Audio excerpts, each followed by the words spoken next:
Do you know what the Iranian president did?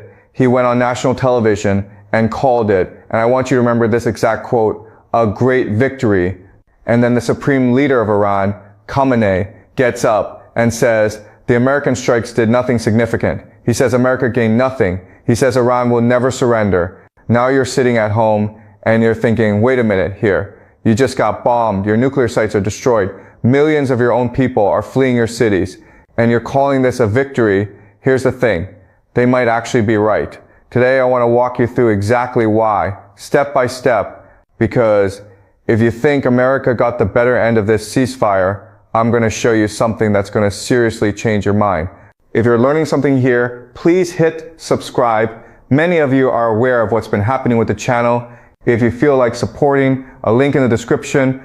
I've spent months researching what's coming between 2026 and 2030, and I put it all into an ebook called The Next Global Shift, How to Stay Ahead of Economic Collapse and War. The economies, the conflicts, the moves you need to make. If you want my ebook, link in the description. Alright, first, let's back up. Because to understand why Iran may have already won, you need to understand what Iran's actual strategy is. Okay, Iran doesn't have a military anywhere close to America's. They know they cannot fight the United States in a straight up head-to-head war and come out on top. So instead, for decades, Iran built something called the Axis of Resistance. What is that? It's a network of allies spread across the entire Middle East. Hamas in Gaza, Hezbollah in Lebanon, the Houthis in Yemen, armed groups in Iraq. And for a long time, the Assad government in Syria. The idea is very simple.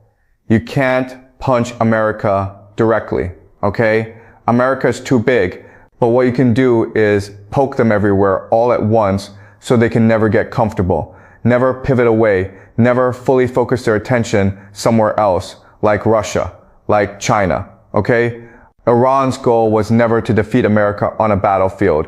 Iran's goal is to keep America stuck, keep America bleeding slowly, keep America spending money and military attention in the Middle East forever. That is the game. So now let's ask ourselves honestly, did this ceasefire help Iran play that game? Or did it stop it? Alright, June 2025, this is where it all explodes. On June 13, 2025, Israel launches what they call Operation Rising Lion. They send over 200 fighter jets, and that is not a small number. Okay, flying roughly 1,500 sorties over 12 days. They hit more than 100 Iranian facilities, nuclear sites, military sites. They kill key scientists. They kill key commanders. From Israel's perspective, this is the moment they've been building toward for decades. Iran fights back with something they call Operation True Promise 3. And here's where it gets interesting. Iran fires roughly 550 ballistic missiles and around 1,000 drones at Israel in 12 days. That is a staggering number of weapons. About 90% are intercepted. Okay, so Israel's defenses mostly hold. But here is the part that doesn't get enough attention. 31 missiles made it through. 31. They hit a power station. They hit an oil refinery in Haifa. They hit a university. 28 Israelis are killed, almost all of them civilians. Over 3,000 injured. More than 9,000 people displaced. Now on the Iranian side, the damage is far worse. Between roughly 1,060 and 1,190 Iranians are killed by Israeli strikes. Nearly 5,000 injured. And here's a detail that should really stick with you. About 9 million people fled Tehran and other major cities, running toward the northern provinces. 9 million people just running. Can you picture that? Then on June 22nd, 3 days before the ceasefire, the United States enters the war directly. American planes drop bunker buster bombs on Natanz, Fordow, and Isfahan. These are Iran's crown jewels, the most important nuclear facilities they have. The Institute for the Study of War later concludes that those strikes severely curtailed Iran's nuclear enrichment for the foreseeable future. So by the time the ceasefire arrives, Iran has lost nuclear facilities, key commanders, and roughly half of its entire ballistic missile stockpile, either fired at Israel or destroyed by Israeli strikes. That sounds like a catastrophic loss, right? Okay. Keep that number in the back of your mind. We are coming back to it. Now here is where it gets genuinely remarkable, because a ceasefire itself is almost a film. On June 23rd, Iran fires 14 missiles at Al-Udeid Air Base in Qatar, one of the most important American bases in the entire Middle East. No one is killed. And do you know what Trump does? He goes on social media and thanks Iran for the very weak response. He basically signals, all right, let's make a deal. That same evening, Trump announces a ceasefire brokered through Qatar. Iran's foreign minister, Abbas Araghchi, comes out immediately and says, hold on, there's no formal agreement. But he says Iran will stop attacking if Israel stops by 4 a.m. Tehran time. Not exactly a surrender, okay? The next morning, the ceasefire nearly falls apart completely. Iran keeps firing missiles at Beersheba, at northern Israel. Iran says Israeli strikes are still continuing on their side. And Israel is apparently preparing a massive retaliatory strike in response. And here is a single detail that tells you everything about who had leverage in this situation. Trump reportedly pressures Netanyahu to cancel that big strike. Israel ends up hitting only one radar site near Tehran, a fraction of what they had planned. America, the most powerful country on earth, talks Israel down from its own retaliation. And then it holds. And every single side immediately declares victory. Trump says, victory for everybody. Netanyahu calls it a historic victory that will stand for generations. And Pezeshkian, the Iranian president, says, great victory. And Khamenei says, America gained nothing. Okay, so who's actually telling the truth here? Here's what I want you to understand. Winning a war is not just about who loses more soldiers or whose buildings get blown up more. Okay, that is not how it works in the modern world. Number one, the regime survived. And survival is the whole game for Iran. Israel and America went in with an explicit goal. Destroy Iran's nuclear capabilities, devastate its military. They did serious damage, no question about that. But the Islamic Republic of Iran is still standing. Khamenei is still in charge. The government did not collapse. And from a Shia perspective, a culture that has always defined itself as the persecuted minority, willing to sacrifice and endure, surviving a direct attack from the world's most powerful military and its strongest ally is not spin. That is victory. That is genuinely how they understand the world. You understand? Number two, Iran flipped the nuclear oversight story on its head. After the ceasefire, Iran's parliament votes to end all cooperation with the IAEA, the International Nuclear Watchdog. Iran signals it may leave the Nuclear Non-Proliferation Treaty entirely. Think about what that means. Iran entered this conflict with a damaged nuclear program, and it exits the conflict with less international oversight than it had before. In the long run, how is that a loss for Iran's nuclear ambitions?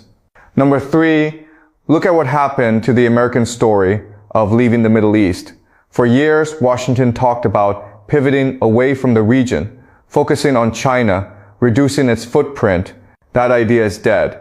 By 2024, the United States already had more than 10,000 troops spread across Bahrain, Iraq, Israel, Jordan, Kuwait, Qatar, Saudi Arabia, and beyond, plus 2 aircraft carrier groups. Does that look like a country leaving the region? And by 2025 and into 2026, America is more deeply embedded there than ever. More troops, more carriers, presidential visits, high-stakes diplomacy. America is stuck. And that is exactly what Iran's strategy was designed to produce. But here is the part that really settles the argument. Because the 12-day war was just Act 1. By early 2026, the United States and Israel are at open war with Iran. And Iran plays its most powerful card, the Strait of Hormuz. What is the Strait of Hormuz? It's a narrow waterway in the Persian Gulf. And about 20% of all the oil consumed in the entire world flows through it every single day. 20%. Plus about 20% of the world's liquefied natural gas.